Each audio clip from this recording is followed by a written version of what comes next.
Raj Patel is an award-winning writer, an activist and an academic. He's worked for the World Bank. He's been interned by the World Trade Organisation. Well, that's what I read. I think it actually means he was an intern at the World Trade Organisation. It's hard to tell the difference. He's consulted for the United Nations, and he's been involved in international campaigns against all of those former employers. He's currently a researcher at the University of KwaZulu-Natal, which the Google tells me means Zululand Natal, in South Africa, and a visiting scholar at the Centre for African Studies at the University of California at Berkeley.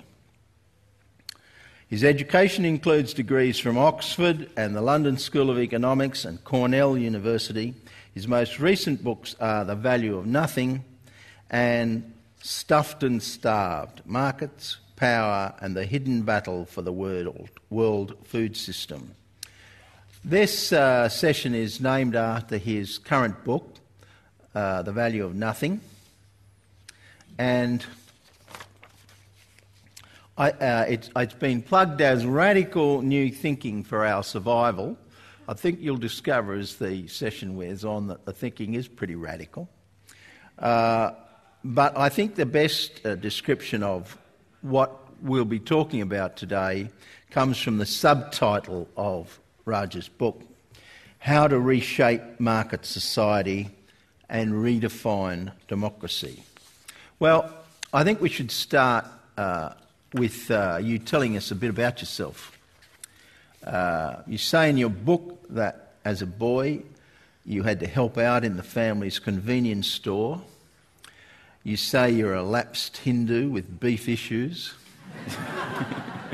You've got an Indian name. You sound very much like an Englishman, but you spent a lot of time in America. You still live in America, and you're also attached to a university in South Africa. So who the hell are you?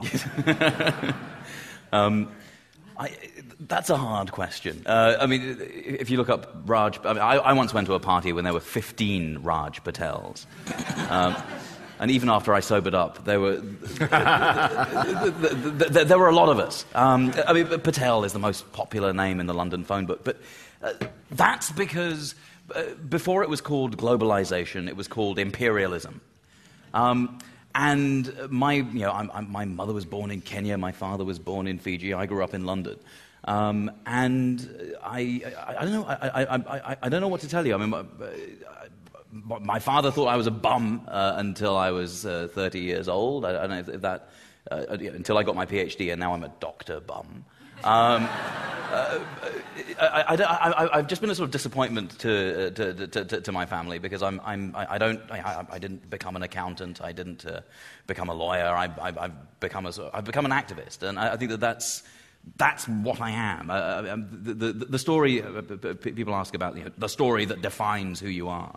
And it's a story that a couple of you may have heard yesterday, but it was a story about actually exploring these sort of global roots. It was when I was 5 years old, and my family had taken me to India to visit the land of our ancestors, and I was 5 years old. We were in a taxi, and it was pissing down, and there was the sort of inside the taxi, the hail of the rain, or the monsoon rain, on the roof of the cab, and the cab pulled up at a red light in Bombay, and in addition to the rain, we heard this sort of knocking on the side of the door, this constant knocking, and there was a little girl in a monotone asking for money, and she was saying, please, can we have some money? And it was her and a baby that she was holding, and the baby was really an infant, and she was saying, please, we are hungry, we need money, we need to eat, we haven't eaten. And there was this knocking, and the screaming of the child in her arms. And soon there was the knocking, and the screaming was on the inside of the car. And I was screaming at my parents, and I was wondering, why is she on the outside and we are on the inside? Why is she wet and we are dry? Why does she need money and why do we have it? I spent a lot of time trying to figure out the answer to that question. And mean, I can save you some time. There is no good answer to that question. But that moment for me was, I mean, that moment wasn't special in the sense that all of us have that moment where we think, the world's not fair. There's something very wrong here, and there ought to be something we can do about it. And for me, that's the moment that set me on that path. But I think all of us have, at some point, had that experience, and all of us have that in our, carry that around with us. That at some point we have realised that the world isn't fair, and there's something we can do. And that, more than anything, I think, is where I'm coming from. Well, let's just check your qualifications before we go any further. Are you trained as an economist? Have you worked as an economist? You're now an academic. But what kind of discipline what label would you wear? Well, I mean, I started off as a mathematician, and I've sort of fallen down the great hierarchy of academic discipline. Then I did philosophy, politics, and economics, and then sociology, and that's kind of where I am at the bottom. Just sort of at the bottom of the tree now. I'm a development sociologist and occasionally a political economist. But I'm not very well. I'm not very disciplined. I mean, I've done development economics, but I've also been involved in anthropology and as I say, political economy. So that's sort of where I am. Okay. Well, look, you start your book with a reference to what we call the GFC, the global financial crisis. But I think you're on about a lot more than just the problems in financial markets.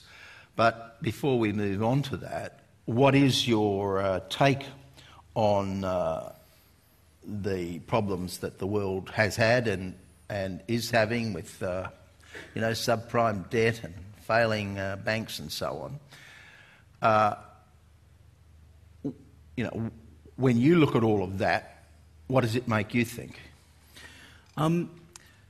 It makes me think that the problems are much deeper than we realise. I mean, one of the reasons I wrote this book was because I was hearing about. Well, I was listening to Alan Greenspan, as one does, and Alan Greenspan was testifying in Congress.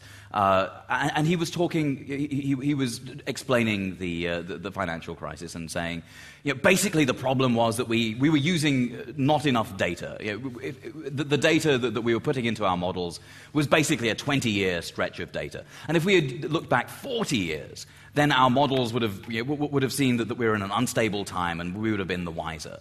And in this congressional testimony, Henry Waxman, the man who's convening this panel, pushed back. And in the end, Alan Greenspan had to admit that there was a flaw in his ideology. It wasn't just a problem about the models. It wasn't a garbage in, garbage out sort of argument where really the problem lay in the data. For Greenspan, ultimately, there was a flaw in his ideology. This is what he admitted. And I think that's really, that was a big deal. And yet, when you read about it in the newspapers, what you saw was, Alan Greenspan admits flaw in ideology. Silly Alan Greenspan. As if this was something that we could sort of skip over, and Alan Greenspan was basically had been proved to be slightly wrong, and we could go about our business. But, I mean, this was huge. I mean, if the Pope said, there is no God, and he doesn't even have a beard, if the Dalai Lama said, violence does solve everything, then I think we'd hear a little bit more about that. But when Alan Greenspan says there is a flaw in the ideology in which, essentially arguing that free markets and unfettered self-interest will lead to the best of all possible worlds, which has been essentially the sort of driving force of economic policy, certainly in the United States, and through US foreign policy in a number of other places, then I think it's worth taking that seriously. And so, for me, the stuff that we hear about the financial crisis, yes, it's true that there are certain things wrong with, for example, the regulation of the derivatives market. But the stories that we're reading in the financial press are, a sort of patchwork of confabulation. And in fact, in The Value of Nothing, I talk about something called Anton's blindness, which is a way. Anton's blindness is a phenomenon. It's something you get when you have a traumatic brain injury or you have a stroke. And when you have Anton's blindness, you cannot see. You are cortically blind. But if you have Anton's blindness, then what you have is also you are possessed of the belief that in fact you can see. So people with Anton's blindness cannot see, but they believe that they can. And as you might imagine, people with Anton's blindness bump into things a lot. And then there is, there's sort of a process where they have to reconcile the fact that they've just bumped into something and they're hurting, and yet they believe that they can see. And so what happens with people with Anton's blindness is that they tell stories, they confabulate, they make stuff up about, well, who put the table there? Or, I'm just so clumsy, I'm just getting old, my bad. And this process of confabulation is the way that you diagnose the disease. The way that you diagnose that someone has Anton's blindness is by the stories they tell that are about clearly something dysfunctional and something very real. And in many ways, what I think is going on with the GFC is that the narratives around that are confabulations. In many ways, we're still clinging on to the myth that self-regulating markets are going to do very well by us. And so when they fail, we have to make up stories like, if only Bernie Madoff had not been so craven, or the Greeks, if only they wanted to work until they were 64 like that, if only they weren't so lazy, then everything would be fine and, Europe would be much better. And of course, there are these sort of stories that then become proxies for serious analysis. They're covering narratives that hide the rot that lies beneath the financial system. And so that's why, I think that the global financial crisis, yes, it is to do with poor regulation. And it would be nice if America had regulated anything, really. But it would also have been nice, and it's true that there was greed. Who knew in Wall Street, and a range of other factors. But there's something deeper, and that's what I'm trying to get at in the book. Yes, I think your book's about the relationship between the market economy, government, and society. And I think what you're saying is that all of us have been conditioned to think about those three things in a certain way, conditioned by our society, by the way everybody else thinks about these things. But you're saying that the way that we have been trained to think about them, and basically to keep them in separate boxes, a box for the economy, a box for the government, a box for society, and so we can define the problem with the GST as a problem about the relationship between the government and the market. And so the argument is, and we've been having this argument, should the government have left the markets to be as free as they were, or should it have intervened a little bit and it'll all be much better? Your thinking seems to have been heavily influenced by the work of a Hungarian political economist, Karl Polanyi, and his main book, which was called The Great Transformation. And that was about how England was changed in the 17th and 1800s to turn into what we see or think we see today with the economy, government and society all separate. So I must say I hadn't run across this guy before. I should have. I knew the name, but I hadn't really thought much about his great work. So I found that very interesting, and it's clear to me from reading a book that his way of looking at the world has had a big influence on your thinking. So, but tell us about that historical bit. What were the changes that we can see occurring in England that were the precursors to the way we think of the world today? So Karl Polanyi it makes this argument in his book, The Great Transformation. And for him, the Great Transformation is the process by which things become commodities. Because before we can buy and sell stuff, we all need to believe that it's stuff that we can buy and sell.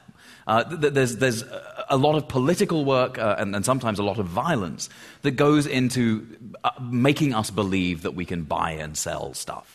I mean, right now, there's a lot of stuff around cap and trade, for example. Can we buy and sell the right to pollute the environment? That's a commodity that is being made up by our governments as a way of combating climate change. We can see that process of sort of things being constructed right before our eyes. But the original commodities I think, had a much darker history. And in particular, today we think nothing of selling our labor and receiving a salary, and we think nothing of renting our apartments and being able to buy and sell land. But it's not natural. It's not a sort of God-given thing that we can buy and sell our time and our labor. It's not a natural thing that we can buy and sell land. And what Karl Polanyi does is identify the moment right at the beginning of capitalism, identify the process by which capitalism emerged in Britain, and in England in particular. And he looks at the process of enclosure, of how land that was once a commons, and I hope that that's a word we'll be able to get back to, land that was being managed by a community and being shared as a sort of common resource, was turned into private property, the sort of thing that could be bought and sold. In other words, he showed how it became possible for land to be the sort of thing that if you exchanged money, you could put up a fence around it and call it yours. Now, there's nothing natural about that. And there's nothing natural about deciding, well, for this chunk of time, whatever work I do belongs to you.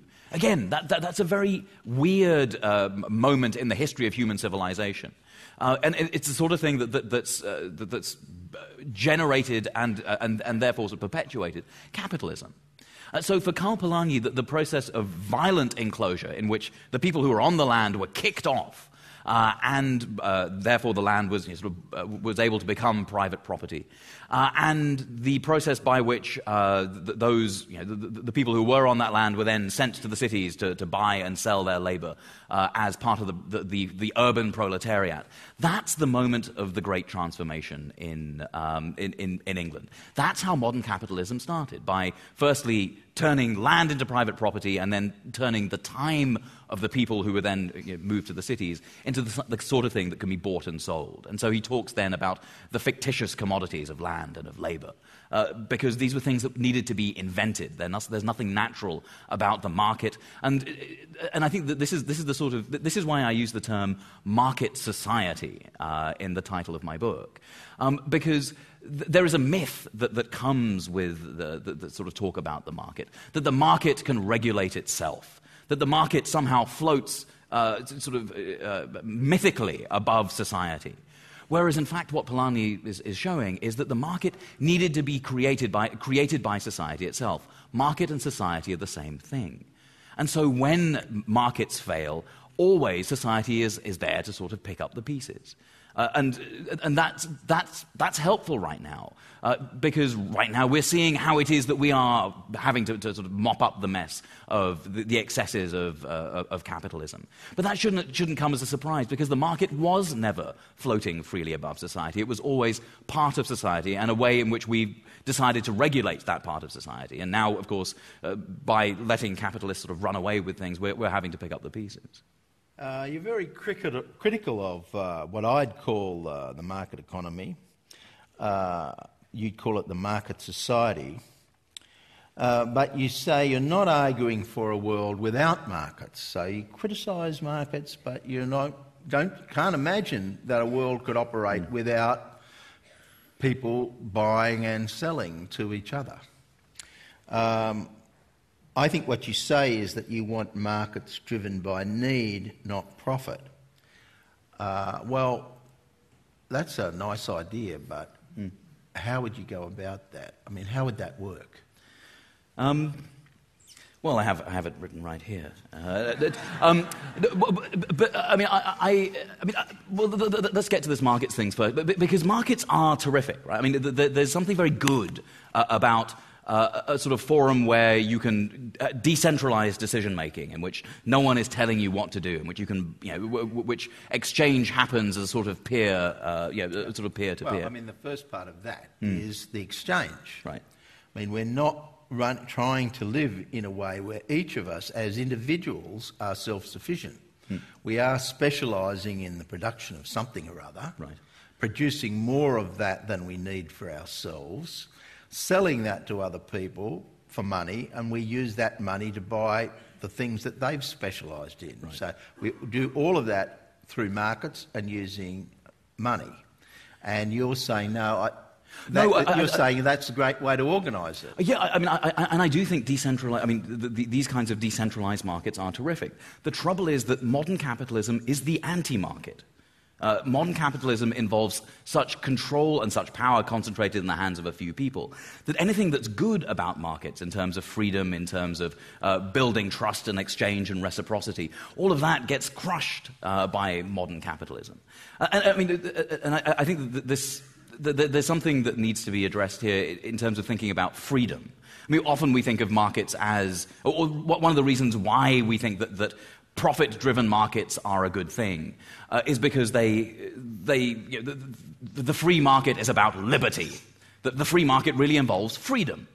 But if you think that that's true, one of the ideas that one of the thought experiments in the book that I was keen on was a thought experiment that comes from the Oxford philosopher Jerry Cohen, and he says, look, if you think today's markets, the way we distribute goods in today's markets are about freedom, then imagine a different world. Imagine a world where we don't have money and we don't have markets. But imagine a world where everyone here is given tickets. And on these tickets are things that you can do. You have the right to a meal. You can have health care. You can live in a house. You can go visit your great-grandmother. And these tickets are distributed unevenly. So you'll have 20 tickets, you'll have 5, and you will have none. Now, in this world, if you try and do something for which you do not have a ticket, then the police will come and intervene. You don't have to do what's on your ticket, but you can. Now, what Jerry Cohen suggests is that in this world, we'd say, look, actually, the person with more tickets is freer. The people with more tickets has more rights, more liberty. And then he says, well, actually, in a free market world, in a so-called free market world, that's just like the world with the tickets, except instead of tickets, we have money. And so someone with a lot of money will be able to have health care, will be able to have their teeth seen to in Australia, apparently. That's we'll be able to have access to a range of resources. But if you do not have money, then you will starve. Then you will be denied freedom, that you will be denied rights. And that seems to me a very bad way of distributing things.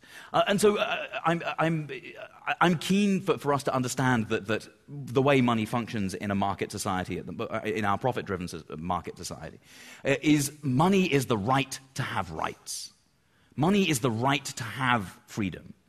And it seems to me that if we are to have markets working, first of all, we need to arrange production and distribution so that basic human rights are met. And then we set up ways of managing resources so that the resources are priced correctly, so that to the extent that markets are allowed to function and function smoothly, they function by internalizing all the costs that are currently externalized. So, to an extent, this involves more government intervention, but it also involves more decentralization of that intervention. And I talk a lot about that contradiction, and talk a lot, for example, about the commons, and maybe we'll get to that a little later on. But really what we need is to be making our ecological, our political, and our economic communities mesh more tightly. And that becomes a way in which markets actually get to function much better than they do at the moment. Well, when you say that markets are dominated by a small number of big companies, that's undoubtedly true. In Australia, the natural number of companies seems to be 2. We have 2 supermarket chains, 2 airlines. When one of our airlines fell over, another airline came up to take its place.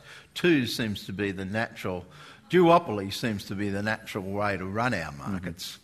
And you can say those companies have too much power. They certainly have a lot of power. I would have said, a lot of economists would say, yes, well, okay, but that's because of economies of scale. And economies of scale are such that you end up with a small number of big companies and maybe a large number of small companies. But there is some kind of benefit to all of us from the exploitation of those economies of scale. Yes, but again, scale, of course, is what we're suffering at the moment. Because when things get too big, what happens when things go wrong? Who is it that gets to pick up the tab? I mean, I think that there are economies of scale to be reaped in certain industries, but if that involves socializing the risk and privatizing the profit, which seems to be the case particularly with the banks, and it's hard to argue about economies of scale, say in banking, when the banks fail, it is us that have to pick up the pieces. Then it seems to me that we need other models of exploiting those economies of scale. Okay. Well, look, I'm not at all alarmed by a proposition that says markets need to be sort of smaller and closer to the ground where there's more participation by ordinary people and we can see what's going on. I think one of the great problems in the modern world is that it's all so big and so complicated that nobody can understand how it works. And when we have things like the global financial crisis, we're amazed to discover that the boss of Citibank and the boss of this other outfit, who've been pulling in these millions and millions of dollars because their contribution is so considerable, you discover that they didn't understand their own products, they didn't understand what their own people were doing. So that's the kind of the problem of complexity, which I think is terribly alienating. So you can say, right, let's try and move it all down a bit. Let's try and have more of these decisions being made in a kind of more human scale. I sympathise with that, but I think when you say that, you've got to acknowledge that that means there'll be some economies of scale that we give up. Mm-hmm. Some degree of wealth, potential wealth, that we give up because we want to live in a society, in an economy where it's easy to understand what's going on and where more of our relations are personal. Our relationships, commercial relationships, are personal relationships. I mean, it is important to recognise that the way that, say, Woolworths and large supermarket chains achieve their economies of scale are by exploiting every externality that they can, by hiving off the cost of, certainly by paying ridiculously low wages to the people who are involved. And certainly in the United States, Walmart does. I mean, Walmart is the big sort of supermarket giant worldwide. That they're possessed of the world's second largest computer after the Pentagon.